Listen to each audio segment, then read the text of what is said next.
I'm gonna try this again. Welcome to the Weege Show at Masterpool. Okay, we're just laughing with Jeff Stanton over here. You really remembered for one thing. Oh yeah. RedBud, whole shot, point at the sky. Oh yeah. That was definitely my favorite moment. It wasn't even planned at all. I honestly got such a big hole shot. I was like, what do I do? What do I do? And then I said that I didn't want people to take it the wrong way. I was pointing up to my older brother. Yes. Older brother, giving him a shout out. So yeah, it was definitely awesome. Favorite moment. It's not just that though. Like you're pretty much always good at RedBud. What is the reason for that? I mean, it's honestly the only track I've raced in the last 2 years. When we look at it, it seems like I'm always good here, but it's the only track I've raced the last 2 years. Last year I did this one, and then Southwick right after. And honestly, my riding was better at Southwick, but I started in 30th place, so you can't really tell. I came all the way through the pack, I think, to like 8th or so, something like that. But no, just usually the start's really good, and I'm always on a full privateer bike, so I can get it. That's why I'm a little bummed they changed the start and stuff. I can't really do my logic, but hopefully see how it goes. You pulled them somewhat this year. Hey, talking to your dad this week, first of all, talk about the weather down in Texas. It is like extreme. Oh yeah, extremely hot. We start training early in the morning to beat the heat and stuff. That's what's nice in Texas, though. You wake up early, it's still not bad, but no, it said it felt like 123 when you were riding. Yeah, like noon or so. So yeah, it was in the UV index was like 12. So yeah, it was crazy. Do you have to change? You change the time. Do you try to do less, or do you still get your normal stuff in just earlier in the day? It depends what we're working on. No, I mean, it's not really normal schedule. It just depends what technical emphasis or if we're testing or whatnot. But yeah, we can wake up early and beat the heat, and it's not too bad. So yeah. Gotcha. Two things about your privateer situation. A, you would love if a phone call comes with parts or a team, you're here for it. You're not trying to prove yourself as a privateer. No. You're down. I would love the support. Yeah, I love the factory support. Yeah, and how stock is your setup, by the way? Pretty much completely stock motor, FMF pipe on it, and suspension, motor mounts, bars, and grips. That's it. Wow. So yeah, completely stock bike. But what this also says, and I talked to your dad about this too, he's like, we could cry pro privateer, but we have the opportunity. At least you can buy a bike and go and try to prove yourself, where in other sports you can't even do that. Yeah, that's what's really cool about our sport, is it's not too much into the politics, where you can still do it. You're not waiting on someone else. It's okay. You can, if you have the talent, you can go out there and prove yourself. So that's what's really cool about our sport. So yeah, it's awesome. Yeah, you can choose to enter the race on your own. Yeah. But you will entertain all phone calls. Oh yeah. If they call. I love it. So nothing special about RedBud particular. It's just the one you've raced, or do you? Is this track? It's definitely my favorite track. Oh, it is. Still. Okay. Okay. Yeah. Good vibes here. So we might see some fingers pointed up or some leap. I think I have to now. You know for it. All right. Masterpool, great story. That's building, but this year finally gets to race multiple races and not just RedBud. I believe he could potentially podium here. That's how good he is on this track, and that's how good he's been the last few weeks. But it was really good perspective. I did an interview with his dad, Jerry, this week, just to get a little background on how this all came together. And he said, look, one point I want to make is we have huge respect for these factory teams and the knowledge and the wisdom that they have. We're not trying to prove some point by beating the factories or that we're smarter than them. We'd entertain phone calls, parts, help, assistance.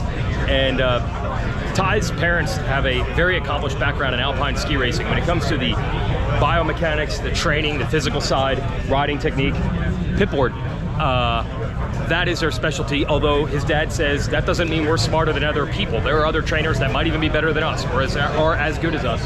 But they say when it comes to the motorcycle, being mechanics, that's not their background. So they would love to have more help. But they also appreciate the fact that you don't have to have a team to be able to race. You can, as a privateer, get a bike, throw some parts on it, get your license, enter, and do what Ty has been doing the last few weeks, and at least have the chance to get that ride. All right, this Weege Show, of course, brought to you by Honda. Not these old Honda pit bikes, but you know, if you want an old pit bike, that's not a bad one because these bikes are unbreakable. We are brought to you by the CRF 250R and CRF 450R. Lighter, faster, stronger bike, and it's completely dominating. They've won every race so far this year in motocross, and if you want to go back to Salt Lake City Supercross, they swept that one too. So it's been a while since they haven't won a race. Can you get a better endorsement than that? Go to your powersports.honda.com dealer and see the bike that makes winning look easy, like literally. And it might be even easier this weekend because we have Chase Sexton back, and I'm sure he's being bombarded with media people, but Chase Sexton is here and Jason Anderson is here. We're going to try to get them in just a moment, so stay with us. What's up? How's it going? Stacking points? Stacking points. Stacking points. Seating's crucial. Seating is crucial. You are back. Okay, you said you had a neck injury. That's no joke. Yeah. You said it was, as far as neck injuries, not so bad. Like, how bad was that, dude? Yeah, so I broke on one of them. I broke the transverse process on one of them. Okay. And then on the other vertebrae, there was like a little fracture line. Yeah. So basically, the biggest thing is obviously the transverse process. I think it's like a floating bone. I don't know. Yeah. So it's not like that important, but it's still your neck, you know? And, Yeah. And it was just crazy because I crashed at Nashville in practice, and then I raced, and then it was just, it was nuts. And then I practiced next week, and I was like, I still don't feel right, but I felt more pain in my shoulder. Huh. And then I went in, and they were like, yeah, your neck's broken. So you even rode after Nashville even? I rode Monday, Tuesday. What the heck? Yeah. Wow. Were they like, dude, if you had crashed again, this could have been real bad, or does it not work that way with that? So the craziest part is obviously where it was on my left side, and it's right next to the that main artery. And if it nicked the artery, then it's like something that can cause that you don't notice anything, but it could cause like you having a stroke. Dude. Like something like that. So it's good that you stopped. Yeah. And then I wanted to come back earlier, but it still wasn't stable enough for me to like, because realistically I thought I was going to be able to maybe race Paula, but it just didn't work out that way. Yeah. I was pretty much healed by then, but it was just, you know, it's your neck and it's not that easy. Why did you want to rush back that early? Like literally, like I don't want to miss round one for title purposes or whatnot, or you just not want to sit on the couch? Like what was the reason? I mean, you could have taken a summer off. You had a neck injury. That's it. Yeah. That's it. Because with a neck injury like that, you could easily be like, dude, I'll see you in November. But you don't want to miss races. Anyway, I mean, it's nice, obviously, to be able to, you know, hang out with my family and stuff like that if I wasn't racing. Yes. What was tough about this one is even though I was able to hang out with my family, I couldn't really, like, do anything, you know? So it's like we were stuck on the couch every weekend, just kind of chilling, you know? Can you hold the baby at least? I hold the baby. I could feed her, burp her, all that stuff. But, yeah, I mean, for me, it's, I'm at a point where I do enjoy it, and I just want to ride. Any expectations for this weekend, by the way? No, I feel like I could surprise myself and do good, and I feel like I could go home and be like, damn, I gotta get to work, you know? So we'll find out. All right, thanks, Jay. It's America's birthday, so I want to make sure I get Aaron Plessinger in the show, but he is a equal opportunity. He is talking to a bunch of French fans here as well. Hey, it's your birthday. You're like Mr. America, bro. I know you love RedBud. You're all about it. I love it. I love RedBud. And nothing better. We're not going to get any taco stands set up, though. I know there were some thoughts, some rumors. Yeah, I'm trying. You've been putting irons in the fire on this? We're trying. Sell food to the pits. Yeah, I heard your DMXS interview like a month or so ago. It's a great idea. I got a little bit more to worry about the taco stands right now. So Riding? we need to get back up on the podium before I can think about taco stands. But once that happens, what about taco stands? Yeah, the amount of taco stands is gonna be insane. Look, dude, we saw Bud at High Point. We saw Ruts. You were coming off a great couple of races. Well, how did this equation not work out? I have no idea.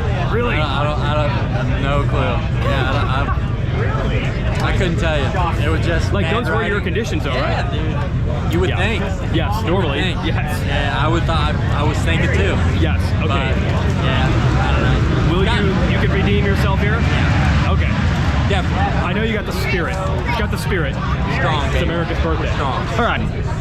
It's hotter in here. Dude, it's legit humid. Is it the tent? It's not out there. I mean, it's humid outside, but I think it's the tent. Not this bad. Oh, okay. All right. Because I was like, this is going to be a long weekend, dude. Sweating. I'm not looking good right now. I know you've already had to answer this, but what made you come back now? How's the status, the health, all that? Yeah, we're good. I think I kind of, obviously, I've talked a little bit in interviews so far, but for Paula, and even like, I never felt like I got my outdoor feet under me before Paula, and I didn't feel like I was ready to go racing. Obviously, there's only a 2-week window, or a 1-week off window for us to get ready. And obviously, I was focused on Supercross. So definitely have my outdoor feet back under me now. I got to ride last week and then this week.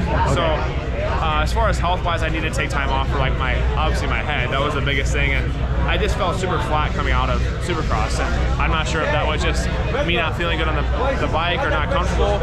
But even Paul, I just felt like I was riding around out there, kind of like I was riding okay second moto, but just still not where I was at last year. Yeah. And hitting my head. I don't know if that was a good thing or a bad thing, but I think I definitely needed some time off, and I would have loved to be able to race for this championship, but it's not always in the cards, and what's meant to be is meant to be. So we're back, and not a better race than RedBud to come back for.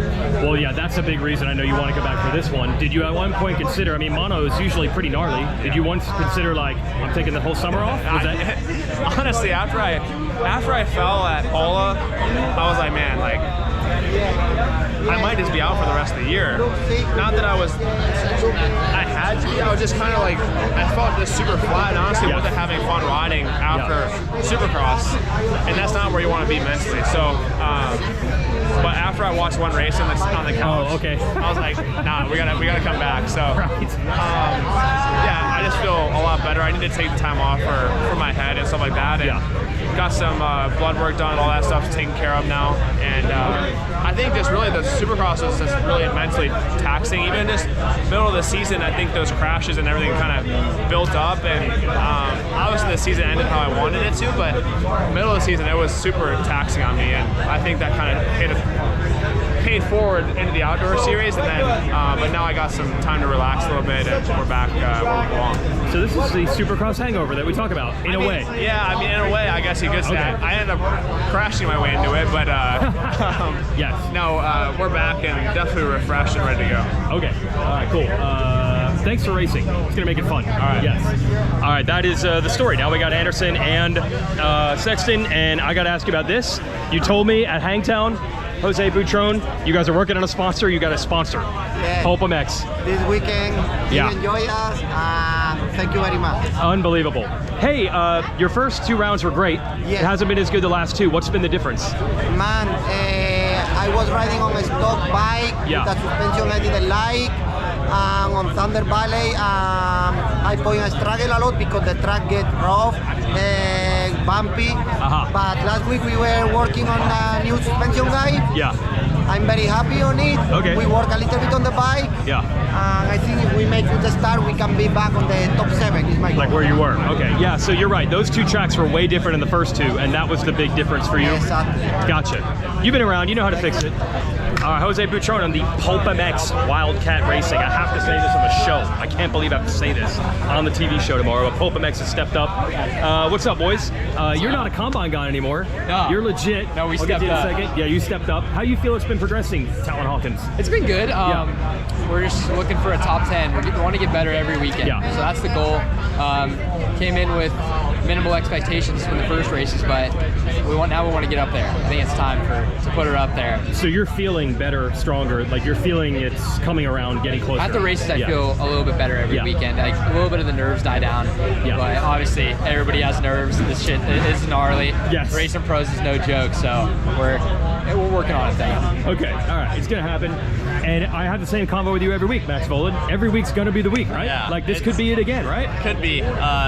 Dirt's good for me. We get to run paddle. I've been running that back in Florida. Yeah. Hot and humid today. Yep. And this is like a light day for Florida as compared to this last week. The breakthrough's coming, and breakthrough. The breakthrough. He's trying to stay focused. Yeah, Stay focused. Stay focused. Yeah.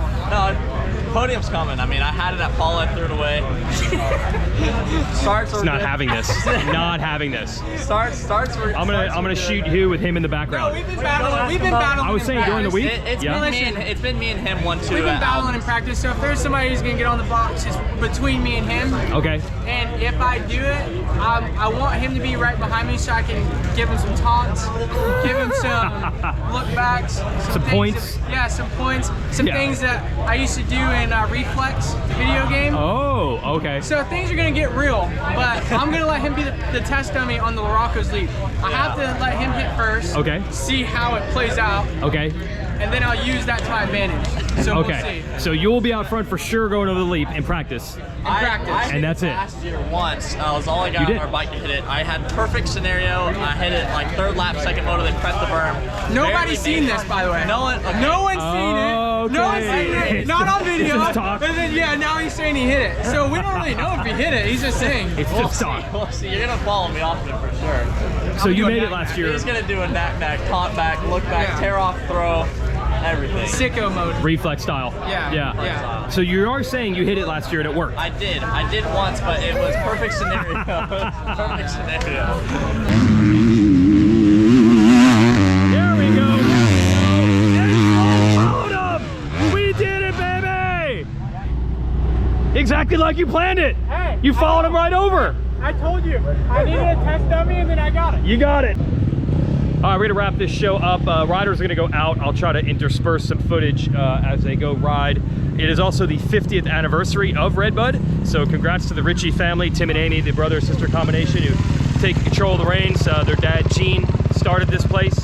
He passed a couple of years ago. Just got some really cool stories from a man who would know Mark the Bomber Barnett, the multi-time champ of this series, the dominator of the 125 class in the Suzuki full floater glory days in the early 1980s. Barnett is local to this area originally. He's from Illinois, about 2 hours from here. And he talked about the roots of this track. Actually, there's a barn that's still here in the front, and that was sign up on the bottom floor and a Mako shop on the second floor. And that was the humble roots of RedBud, just a dirt bike shop that had a track out back.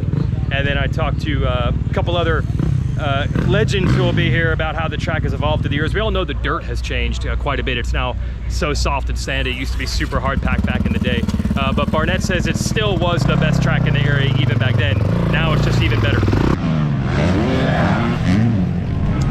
Well, he just made it happen. I believe Max Vohland just jumped the leap like he said he was. Sorry to get it on camera. I was worrying about the sandwich here with Swoll, who didn't jump it. There goes Hunter, mate.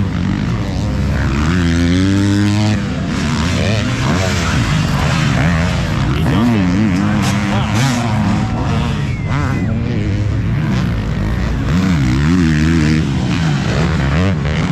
You might have heard about the track change I made here at RedBud. You used to come over the flag tabletop and then up these sand rollers. Now you go across the bottom and go to LaRocco's leap first, and the sand rollers lead you to the finish. I think the hope is that you'd have some battling right to the line for position, but I don't know with the kink turn at the end right before the finish line jump if that's going to be able to happen. There goes Jet, just cruising over the leap. Let's get used to the sand rollers.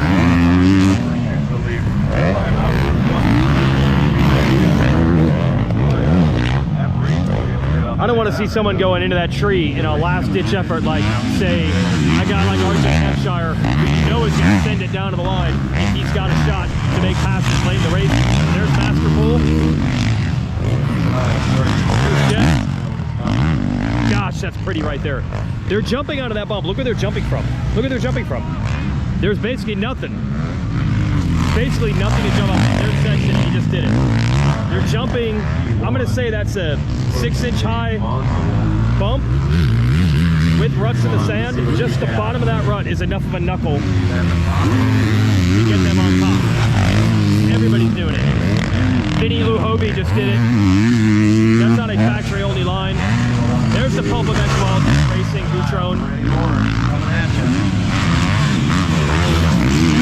Alright, now I see Hunter, so I gotta have the I missed it again. Alright, we're gonna get another lap of Max Vohland and see if he actually jumps. Oh, there's Lesher on the two-stroke. Oh, Max Vohland didn't jump it. Woo! RedBud! Alright. Not bad on a Friday afternoon. It's gonna be crazy tomorrow. Yeah, gang! Woo! Now somebody just jumped the jump and my horrible camera work, I missed it. There we go. That hand, nicely done.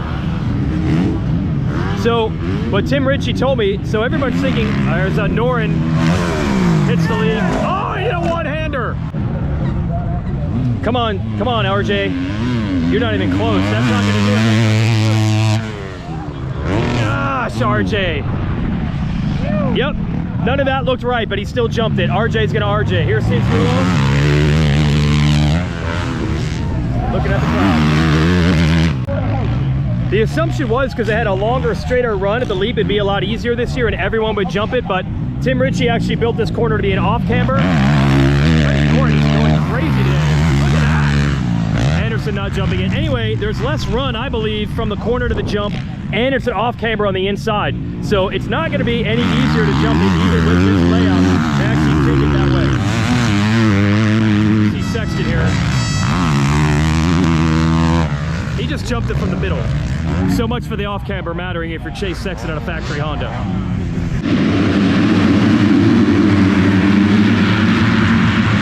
Combine's off and running. That looks like Casey Cochran in the lead here. All right, so the lead players are still in the lead.